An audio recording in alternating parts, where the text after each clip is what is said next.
С мен е Траян Димитров, който е част от Acronis, с който всъщност решихме да направим този вебинар, тъй като Acronis съвсем така наскоро стартираха EDR като още един инструмент в тяхното портфолио. И вярвам, че като технология това е нещо, което става все по-важно. Даже ако трябва да съм честен, това, което виждам на Запад е, че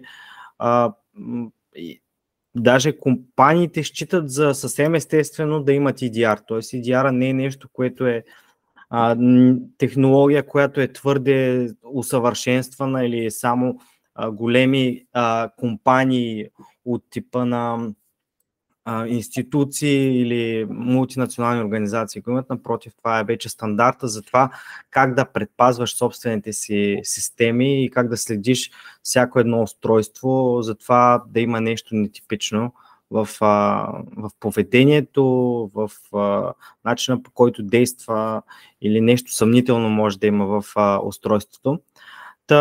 Acronis са тези, които всъщност движат в тази посока. Вие знаете, че те имат, разбира се, някои от вас може да не са запознати, но те имат така доста сериозно портфолио от продукти по отношение на защита на крайните устройства, управлението им, защита при различни бедствия, архивиране, с което разбира се най-вече познати, но ние виждаме, че те прогресират изключително бързо и решенията, които имат и които развиват, са изключително подходящи за пазара. С това моята част в вебинара приключва. Бих искал да поканя Траян. Може да се представиш, ако някой не те познава с няколко думи. Аз ще спра да споделям моя екран и ти можеш да включиш твоя. Заповядай. Да, благодаря ти, Евгений. Дайте ми само една секунда, за да си споделя екрана. Надявам се го виждате. Здравейте на всички. Казвам се Траян Димитров, Partner Success Manager в Acronis, част от екипа на компанията близо една година. Имам удоволствието да работим много близо с колегите от Diamatix на българския пазар, както и с останалите ни партньори, както тук, така и на пазара в Обединеното кралство, където също работя с голяма част от тях. Няколко думи преди да започнем. Днес ще разгледаме какво представлява EDR като отделен продукт, функция и какви са предимствата спрямо стандартните решения за киберсигурност, а именно стандартните антивирус и антималуер решения. Няколко възможни use cases за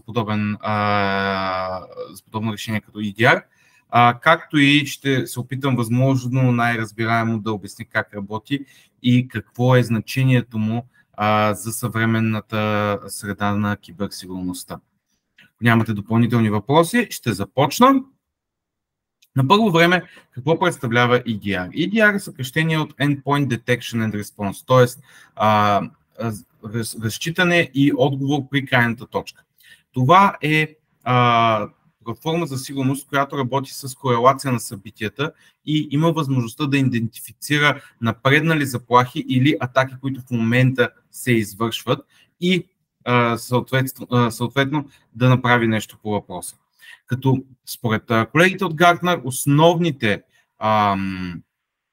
основните възможности на една EDR система са първо да засече инциденти, свързани с сигурността, да задържи инцидента в една крайна точка, ако е възможно, да го разследва и да даде възможности за решение на проблема и възстановяване на състоянието на тази крайна точка.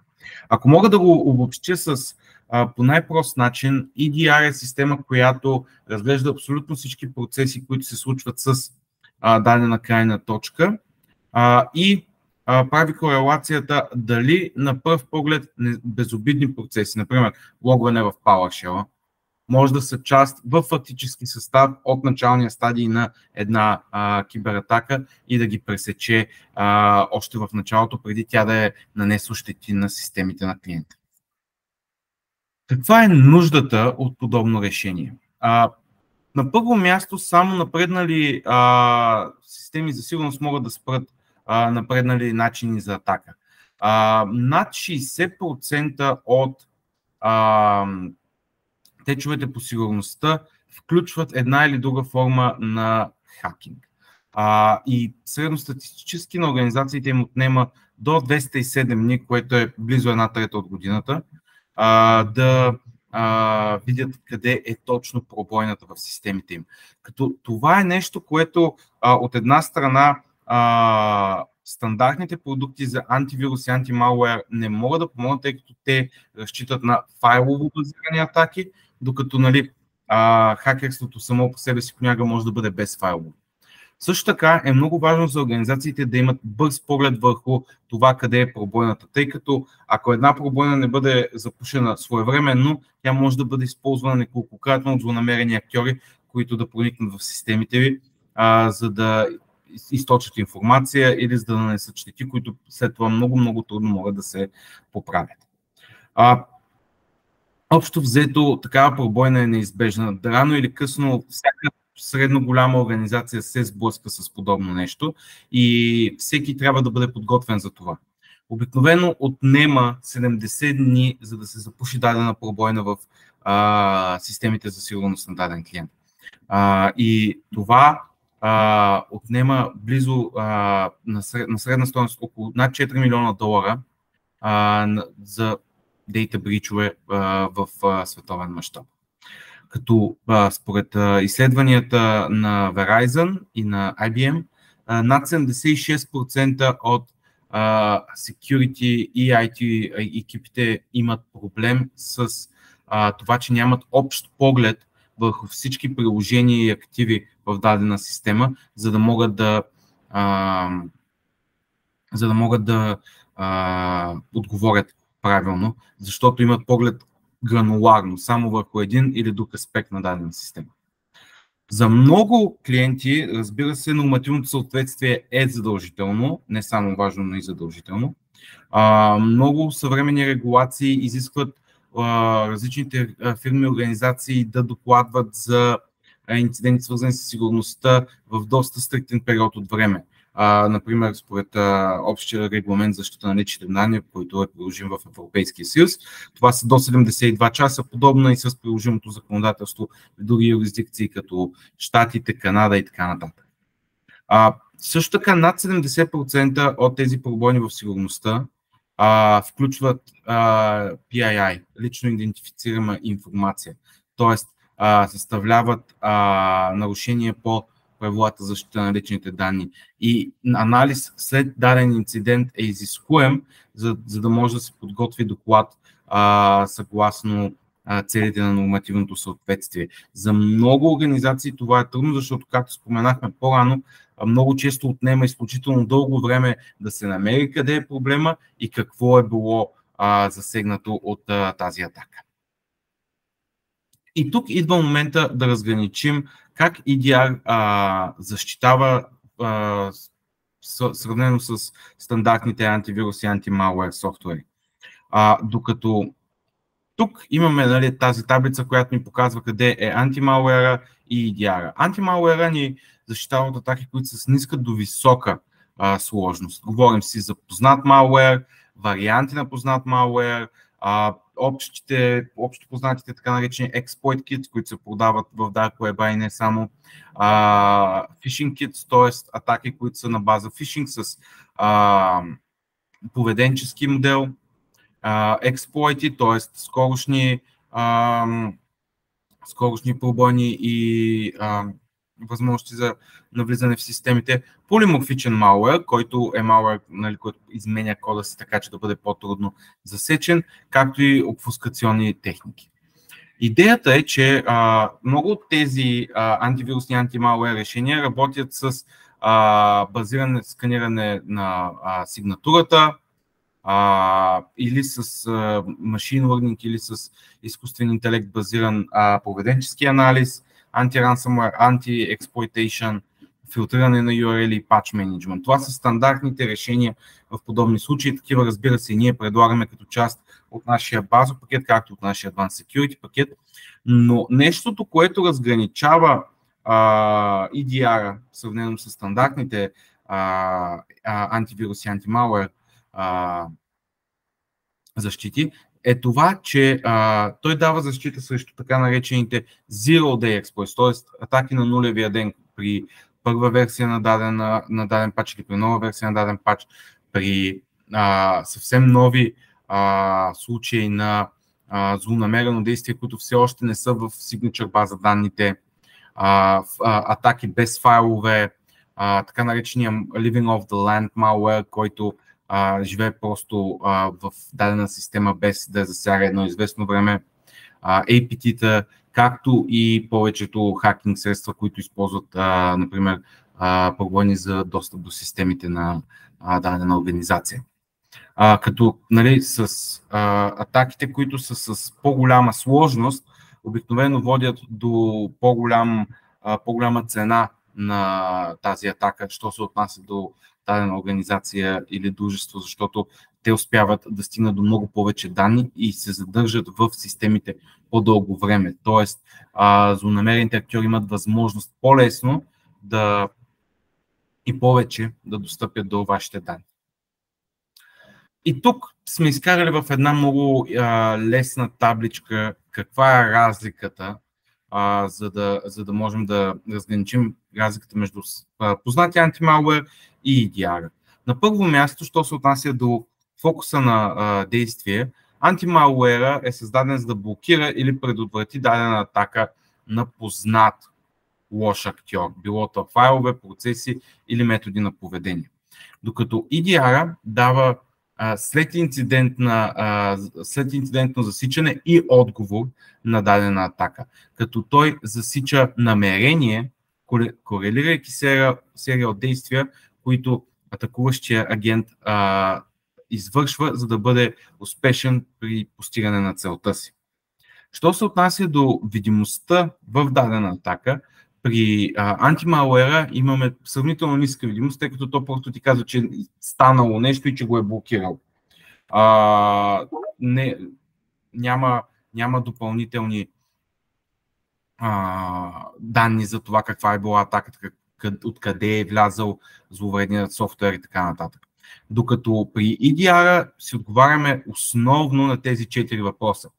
Как зловредният актьор е успял да влезе, как е успял да покрие следите си, какво е наранил и как се е разпространил. Това ни дава много по-голяма яснота в що се отнася до методите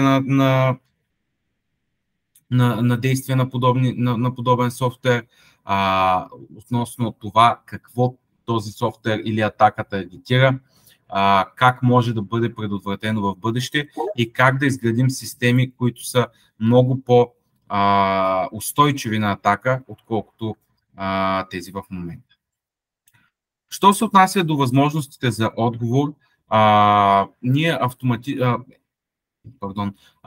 антималуер софтуер автоматично блокира познатите лоши процеси и карантинира заплахите, което е стандартно, както знаете, при повечето AVAM софтуери. Докато при EDR той дава възможност за множество отговори, като например задържане на инцидента в дадена крайна точка, разследване на инциденти по сигурността и даване на решение и възстановяване в последствие. Прощавайте. Тук си говорим, разбира се, вече и за Acronis Cyber Protect Cloud Advanced Security Plus EDR, което е нашето решение, що се отнася за EDR защита. То дава възможности точно за тези три неща. Бърза приоритизация на инцидентите по сигурността и анализ. Второ, интегрирано бизнес continuity с нашите решения за backup и disaster recovery. Както и три, лесно се лаунчва с унифицирана платформа и агент, които са много лесни за деплойване, управление и скалиране нагоре съответно. Първото, нека обърнем внимание на приоритизацията на инцидента, а именно корелацията с базираното на изкуствен интелект и атаки приоритизация. Advanced Security Plus EDR постоянно преглежда и наблюдава събития, свързани с различните крайни точки в системите ви на ниво крайна точка, за да засече злонамерени практически състави от събития, които гледани едно по едно може да изглеждат като безобидни. Но идеята е, че то ги разглежда като серия от действия, при което ако имаме повече от една или повече от няколко действия, които биха представлявали на началния стадий на атака, EDR системата ще ги извлече най-отгоре, чрез приоритизацията си, за да обърне внимание на хората, следящи системите по сигурността на дадена компания или организация, да обърнат внимание първо на тези. Както казахме, за да избегнем много често споменаваното от колеги, които се занимават с сигурността, заливане с информация и фалшиви позитиви, анализирането на база на изкуствен интелект дава възможност да се изведат отгоре най-спешните инциденти. По този начин, съответно, нали, и работното време върху хората, които се занимават с сигурността на системите на компаниите и организациите, ще бъде значително намалено, тъй като те ще имат възможността да се фокусират върху елиминиране на потенциални атаки, отколкото върху доста времеемки неща, като примерно уловене на потенциални заплахи, които много често се оказват фалшиви позитиви. Така наречения ни Automatic Search for Incidents използва Threat Intelligence точно за това, да приоритизира и да покаже най-отгоре какво всъщност е заплашително. Втората част от това, което предлага EDR, е възможността да се анализират атаки в рамките на минути, за да се отключат бързите отговори. Идеята е, че вместо да отнема няколко стотин дни, както споменахме по-рано, EDR дава възможност за анализ в рамките на минути, използвайки отново базиран на изкуствен интелект код, да покаже human-friendly интерпретация на тези атаки. Тоест, много лесно и много бързо може да се покаже как развитието на дадена атака към системите ви е разположено върху MITRE ATT&CK фреймворка. Предполагам сте запознати с това. Това е една рамка, която показва различните стадии на атака в системите, в дадена система. Идеята е точно това, да си отговорим на тези 4 въпроса. Как злонамереният актьор е влязъл, как се е опитал да си прикрие следите, как е успял да причини вреда и как се е разпространил. По този начин се спестяват време, пари и се премахва нуждата от постоянен тренинг на висококвалифицирани специалисти, които им отнемат часове, за да анализират различни security инциденти. Идеята е точно това, да се намали работното време върху хората, за да могат те да се фокусират върху това, което има значение. Разбира се, EDR има възможност да се възползва и от нашите интегрирани възможности за отговор и възстановяване. Като част от целия суит на Acronis, той работи без проблеми, е интегриран с решенията ни за бекъп и за disaster recovery. И тук е разликата между отделните решения и интегрираното холистично решение. Тук имаме възможността да задържим заплахите, като изолираме крайната точка в мрежата. Имаме възможността да се разследва допълнително, използвайки нашия Remote Connection и Forensic Backup опции. Имаме възможност да поправим, използвайки възможностите за убиване на malware процесите, за карантиниране на заплахите и възстановяване на промените към предишно по-стабилно състояние. Също така ние можем да предотвратим инциденти от това да се случат пак чрез софтуер патч менеджмента ни, както и блокирането на анализираните заплахи от изпълнение. Като ако случайно, нали, се стигне до нуждата да се възстановява, ако както сме си говорили нееднократно с колегите от Diamatix и с вас, предполагам сте го чували, имаме 3 различни нива на Business Continuity, от обикновения бекъп, през Advanced версията му и до Disaster Recovery, като всичко това е интегрирано в нашата система за EDR. Тоест всички тези изредени начини за решение, карантиниране или изолиране на процесите могат да се случат от една платформа с един клик. В същия начин нашето решение за EDR е интегрирано и с защита на личните данни. По този начин можем да запазим чувствителни данни и да подсигурим Business Continuity пак отново с един клик. Идеята е, че можем да заловим атаки, които таргетират чувствителни данни много по-бързо с предварително изградените ни дата класификатори, които са изградени на база на общите регулаторни рамки, като общия регламент за защита на личните данни, HIPAA, PCI DSS, които са в Америка и още други.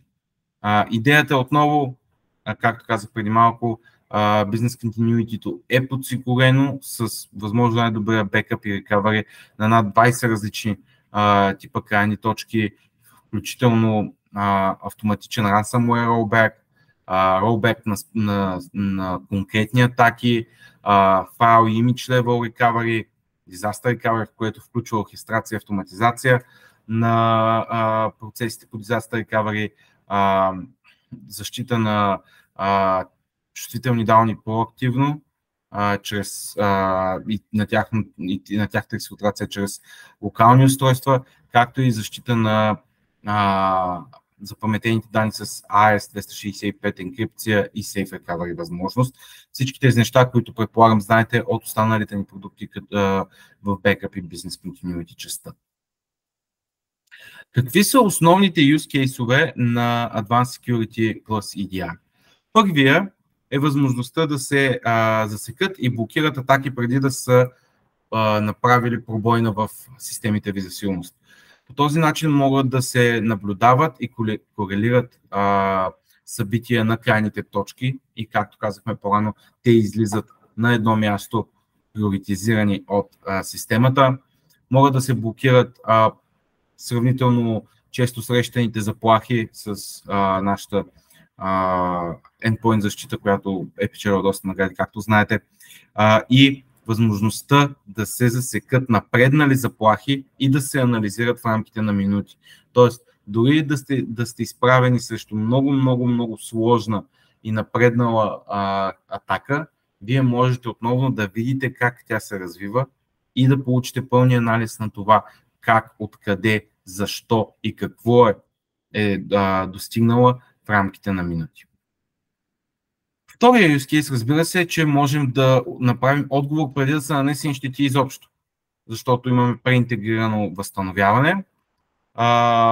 Също така може да се намали и влиянието на подобна атака, чрез карантиниране на процеси, изолиране на крайни точки и, разбира се, да се намали самата повърхност, на която се извършва атаката, за да се подобри сигурността в бъдеще. Тоест, по този начин ние вече имаме яснота къде, какво и как и защо се е случила тази атака и тази пробойна или вратичка може да бъде затворена за следващия път, когато някой злонамерен актьор се опита да достъпи системите.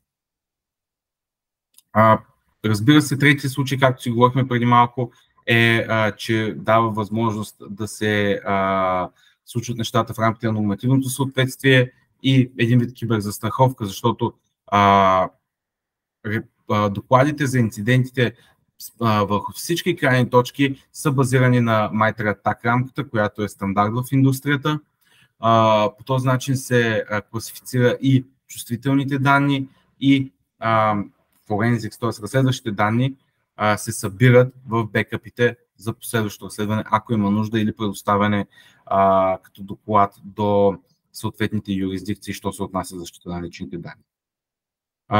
Разбира се, най-последния, но не на последно място, use case, разбира се факта, че имаме възможност да консолидираме всичко в една платформа, като това води до голямо намаляване на разходите, както за нашите партньори като Geomatrix, така и за крайните клиенти, тъй като те получават всичко в една конзола, един продукт, който много лесно се работи с него и се ескалира, няма нужда служителите ви или сервис провайдерите ви да работят с 5 или 6 различни платформи, което чисто технически увеличава времето за отговори и действия. Разбира се, предполагам, до сега съм ви надул главата с това какво е EDR и какви са възможностите му, но най-лесно може да си го представим, ако го сравним примерно с действията, които са спрямо един банков обир, да кажем, нещо, което всички може да се представим как се случва. Как работи един обирджия? Влиза преоблечен като техник, придвижва се към трезора, спира камерите, екипа по наблюдение ескалира нещата до екипа по сигурност и екипа по сигурност арестува за подозрение. Как работи в случая на банката? На пръв поглед безобидно събитие, гардът или охраната не може да идентифицира потенциалния обирджия заради дегизировката. Техника обаче няма работа близо до трезора и това е първото събитие, което поражда съмнение. Второто е, че камерата не следва да не бъде спирана, освен ако не бъде дадено разрешение за това предварително. Последствието идваме до потенциалната пробойна. Екипа по наблюдение няма представа за извършване на поддръжка на камерите, висок брой съмнителни действия и следващата стъпка, която той прави, е да ескалира до екипа по сигурността.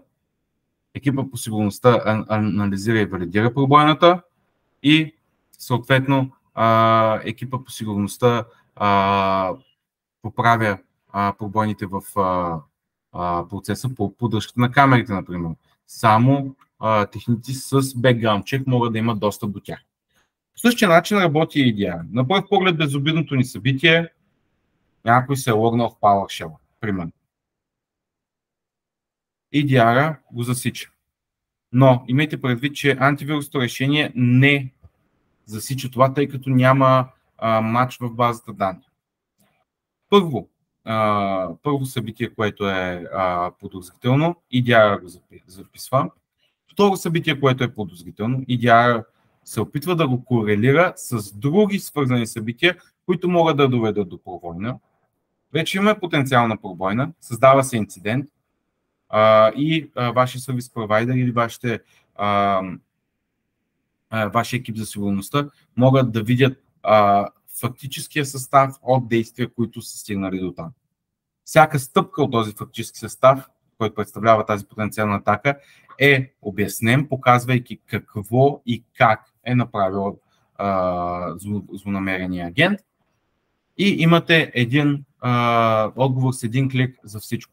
Дали да разследвате допълнително, дали да задържите заплахата, дали да поправите, дали да преминете към Disaster Recovery или Business Continuity Recovery и вече да се направи така, че да се предотвратят бъдещи заплахи от това пак да се случват. Надявам се така малко по-ясно става как работи една EDR система. Разбира се, нашият продукт е задвижван от печели награди системи. Вече минаваме тестовете си при AV Test и AV Comparative Support Business Security с 0 фалшиви позитиви. Имаме и VB100 сертификат за 0 фалшивно позитивни аларми, като сме части от всички тези организации, що се отнася до киберсигурност. Нещо, което EDR е част от, тъй като той не работи сам в една изолирана среда, е, че той е част от нашата цяла екосистема за засичане и спиране на атаки. Като се започне от URL филтъри, които спират браузърни атаки, мине се през експлойт превенция, антималуер, сканиране, анти-ансъмуер, базиран на изкуствен интелект, статичен анализатор за on-access и on-demand засичания, защита на база поведенчески анализ, сканиране на критични части от софтуера за безфайлови заплахи и самозащитата, разбира се. Идеята на EDR е, че с нашия Security Configuration Management може лесно да се идентифицира, оцени и сигурно управлява и поправи в клауда, както и on-prem. Идеята е, че може да се автоматично пачнат над 300 приложения и да се затворят пробойни в сигурността по време на атака чрез нашия Advanced Management пакет. Може да се импортне списък или да се направи ръчен скан на локалната мрежа или Discovery базирано на активна директория. Може да се деплойне самия агент на Acronis от разстояние към откритите активи. Може да се откриват хардуерни и софтуер активи. Софтуер е с нашия Advanced Management пакет на всички защитени крайни точки. Може да се направи сканиране и да се оценят и идентифицират възможните пробойни. Може да се конфигурират централно и да се управлява процеса по сигурност и политиките по сигурност и автоматично може да се приложи плана за защита на всяка крайна точка. Разбира се, също така, чрез нашата конзола имате възможност за доста гъвкаво докладване и определяне на честотата на докладите, включително активен контрол на алармите, идентифициране на липсващи апдейти. Напълно може да си правите уиджетите на дашборда, както искате, бърза идентификация на проблеми и тези репорти могат да се споделят с всички заинтересовани лица, било то в XLS, PDF или CSV. И в заключение да споменем какво прави EDR от Acronis спрямо традиционните EDR решения толкова уникално. Първо е базираната на изкуствен интелект, лесно разбираема интерпретация на фактически състав на атаката. Тоест, нещо, което то прави дава възможност да се намали времето за анализиране на инцидента от часове до минути. И второ, което е много важно, мапирането и видимостта на атаката върху рамката MITRE ATT&CK. Тоест, имаме пълното разбиране как атаката е влязла, как се е развила и какво е било влиянието и последствията от нея. Докато традиционните EDR решения просто дават една графика на фактическия състав, които вашия MSP или вашите хора, които се отнасят до сигурността, трябва да тълкуват сами. Второто нещо, което дава, е възможността за отговор с един клик, включително предварително интегрираната ни опция за recovery. Какво дава тя като възможност? Пълна ремедиация, пълно отстраняване на последствията от инцидента с един клик.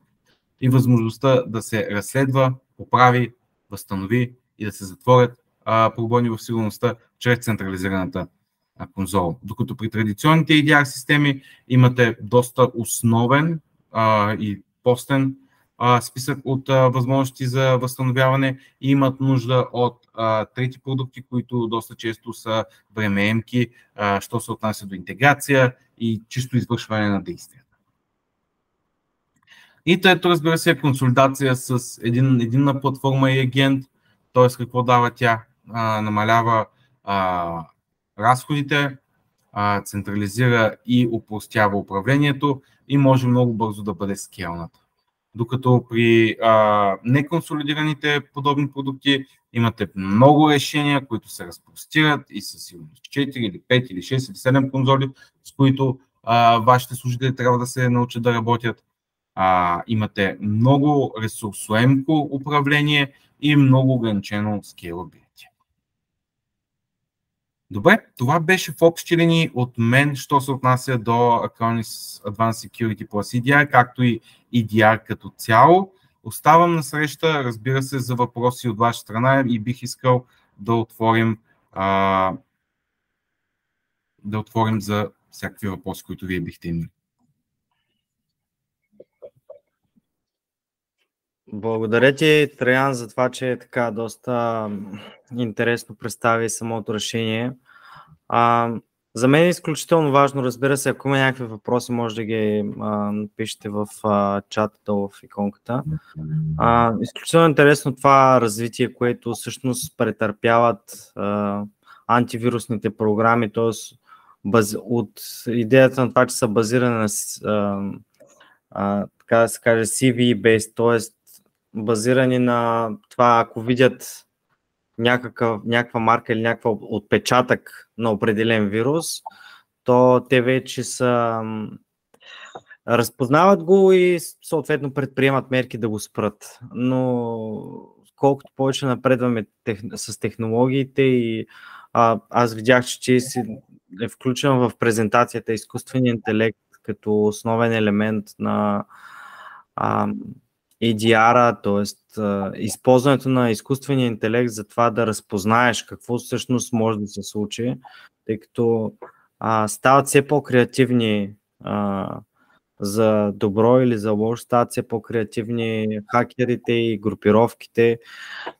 Предполагам, всички вече чухте за тия 12 милиона лева, които са били преведени на някаква нигерийска ли банка или някаква измама, да. Което показва, че стават се изключително креативни, прихващат доста лесно комуникацията, очевидно в немалко ситуации и просто имаме нужда от инструменти като EDR и същевременно имаме нужда от това да сме непрекъснато на щрек за това, че нищо може да се случи, така да се каже security minded, т.е. с мисълта за това, че някой се опитва да ни хакне или да ни измами. Просто трябва тройни, четворни проверки, сигурност, особено при преводи на различни на доставчици и така нататък. Евгений, извинявай, че те прекъсвам. Нещо, което бих искал да кажа относно това е, че малко или много една организация да бъде подложена на атака се превръща като смъртта и данъците. Неизбежно. Да. Не е въпрос дали, е въпрос кога. И колкото по-добре бъде подготвена една организация за подобно събитие, толкова по-малки ще бъдат щетите. Последните години, особено с тази вълна на работа от разстояние, която беше последните 2-3 години при COVID, много организации осъзнаха колко е важно да имат сигурност в системите си и то такава, която е облачно базирана, именно защото on-prem понякога не стига, когато примерно имаш хора, които работят от различни места или хора, които използват домашната си мрежа дори за достъп до работни файлове. Нали? Естествено има някакви базови защити като VPN и така нататък, но пак е необходимо да имаме по-високо ниво, защото малко ти не знаеш този човек какво прави в извънработно време в тази мрежа, кои сайтове ходи и какво гледа, нали? Което си е негова работа, но самия факт, че все повече и повече получаваме запитвания и въпроси относно по-високи нива на подобна сигурност, показва, че пазара вече наистина се развива, включително и в България, което е похвално. Нали, при нас малко в последствие идват нещата, ако не се стресне човек, няма как да се случи нещо. Да, абсолютно съм съгласен и надявам се, че работим в правилната посока. Вярвам, че е така. Добре, аз виждам, че няма въпроси, с което бих искал да благодаря на Траян и на всички, които се регистрираха. Разбира се, тези, които не успяха да влязат, ще получат пълния запис на вебинара, ще могат да го изгледат, така да видят всъщност каква е технологията и надявам се до скоро виждане. Благодаря.